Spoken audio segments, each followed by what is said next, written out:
like, so you want us to comment on what we see, what we saw in Rajasthan.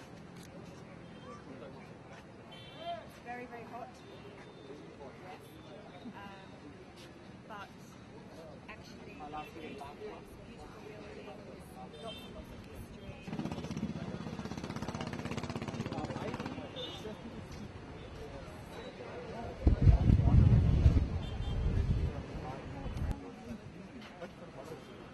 There's lots of water and fish. It's very surprising. What's a good name? Well, it's very surprising. I wasn't expecting to see this much water this time of year.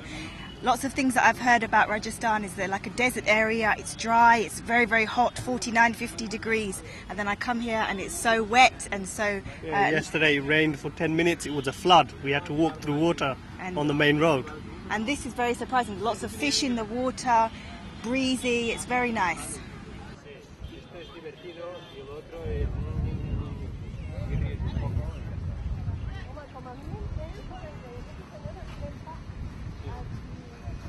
And we found it like in almost all of the districts of Rajasthan, it has been raining well.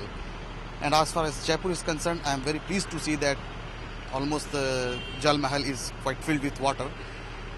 If a little bit of promotion or hindsight is given by the government of India, with the RTDCs above all, we are going to boom it like anything. Well, just for an example, if an evening activity could be created, looking at the scene that what lake is filled with the water, so like some evening activity or a boat ride kind of thing or whatsoever, which could give an opportunity to the client that it could come out of the hotel during the evening also.